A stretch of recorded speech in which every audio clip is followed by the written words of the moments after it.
Yeah, I think that the biggest evolution is, with the electric vehicles and the heavier weights causing the performance increases in terms of the torques the electric vehicles can generate and the loads they're under. So that's the increase in performance need from the testing side. But on the other side, I would say it's creating more tire models and the wanting to do virtual development.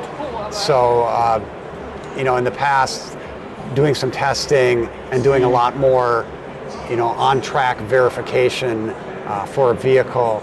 Now doing a lot more virtual, creating the tire models, using the tire model with the vehicle model, and iterating on this model without having actual vehicles. I think that's the biggest evolution, is the need for more models. Some using driving simulators and having drivers in the driving simulator looking at the field there and doing some development that way also. At conferences like this or others, you see networking, see kind of the rumblings of what's happening. I would say the EU tends to lead a lot of regulatory type events. So, they'll have committees that start and look at things. So, following those proceedings and what they're doing and talking to people that are on those and kind of it doesn't move too quickly. It seems like. So yeah, I guess staying on top of those kind of committees and those for EU, those I think it's the European Tire and Rim Association, things like that gets you an understanding of what's going on and what's the need. But that's on the regulatory side. On the car side, talking to the manufacturers and asking, okay, electric vehicles are not a big percentage right now, but they all have plans to grow the electric vehicle production considerably. So talking to them and what needs, where they see requirements and forces and things like that the tires will generate, keeps us understanding what's going on and asking those questions. I guess changes like going to electric steer versus having a hydraulic steer. What does that mean for the need of tire testing, things like that. Yeah, I would see, I think it's mostly on the passenger type vehicles. For tread wear and rolling resistance, we've definitely done heavy truck commercial vehicles. On the two-wheeler market, I would say there's been some testing. We haven't really designed machines specifically for the two-wheeler markets, but on the flat track, Indian customers have definitely kept that in mind when buying machines. That can I mount a two-wheeler tire on the machine and do some tests to provide value, even though the machine is really optimized for passenger car. I think the biggest pressure is in terms of an easy-to-use machine, and then obviously uptime, to be able to have the machine running, right, that they don't have, or if they have problems on the machine side, that they're quickly able to be repaired.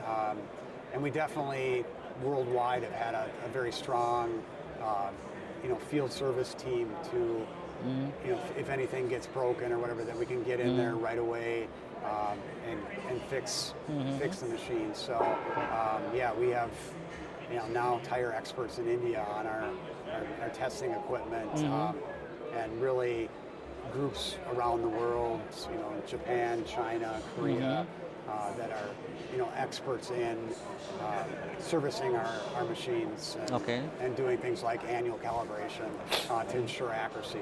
I think there's definitely a push to do that whenever they can, just because it's so much more repeatable, right? You don't have weather effects, sun, is it hot, is it cold, is it raining? Just the repeatability and productivity inside is greatly improved, Yeah. I think like a machine like this, our CT Plus, that is really, even I would say mid-size electric vehicles are very heavy. So it's higher loading, and then a lot with that higher loading, a lot of torque longitudinal force that those vehicles typically generate. So that kind of pushes the performance envelope for the machine. So we see that with EV, and then I think as you get into smart tires or something like that, being able to obviously get the data out. So if they wanted to bring it into the data file of like our machine, probably having like a CAN bus sensor or something, CAN bus sensors within the tire, and we can do reading like a CAN bus reading into our machine. So I don't know if I really for autonomous see a lot of different test conditions. I think they just they need to understand the tire. Still need to understand the tire, and it may not be as as dynamic handling that they're designing for, but they still need to understand how the tire handles for for that machine. Right. So we haven't developed a flat belt for heavy truck tires yet. Our tread wear, like on a 5-meter drum machine, that can do tread wear and then also measure like the handling properties of the tire. It's not, it's not on a flat surface, so there's some error caused by that curvature effect. We'd be happy to design a bigger machine that could do that for heavy truck. It just becomes, as we start talking, just a large cost to get to something like that. Correct.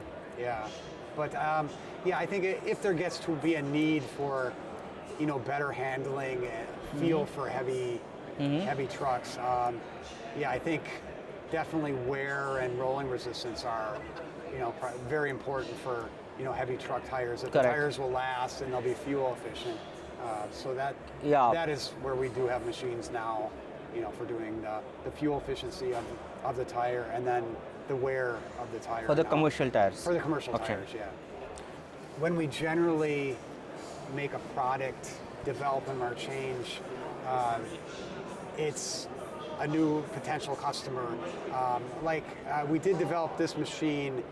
We talked to several customers, and we did build this machine for the first time without a customer order, and created this machine. But many of the times, it's a customer wanting machine close to one that we already have, but just making some small changes, like, we need something different. The first machines we sold of the Flat Track CT Plus to India, they wanted to be able to go to 45 degrees camber angle to be able to do the motorcycle testing. So that was an increase. Before that, on the CT Plus, it was just 12 degrees. So that created a new machine that we changed the design somewhat for the customer, and then sold an additional one in India. Yeah, and I would say our service obviously gets more skilled as we have more machines in an area, and over time, right? But like for India, when we sold the first machines, we wanted to bring like the field service engineer from India, bring him over for training as the machine was being built and working on the machine. And then we typically send our experts from the USA on installation, and if there's some major need, we'll send out people from the United States. But it's generally making sure we have local training in the area to be able to service the needs for that quick response. But I would say when customers buy multi-million-dollar machines, they all kind of want something different.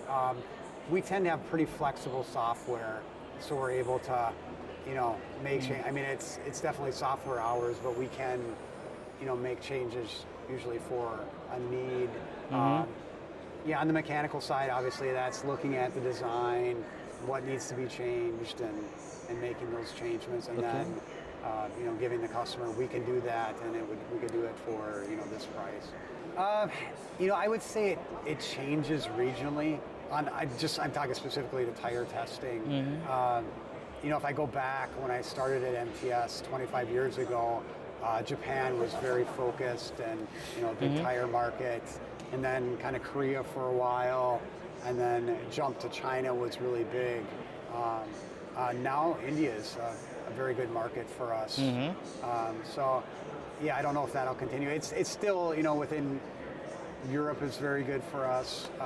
But yeah, it seemed like we had these regional popped up, Korea, China, and India as the automotive market took off, and was a lot of growth in those markets. Yeah, I think like anything, it's a challenge is working with our customers as if their needs change and making sure we satisfy their needs and provide the product and the services that they need. So yeah, our machines are pretty complicated at times, so making sure that they can use those machines and we can keep them running and continue to deliver quality data to them.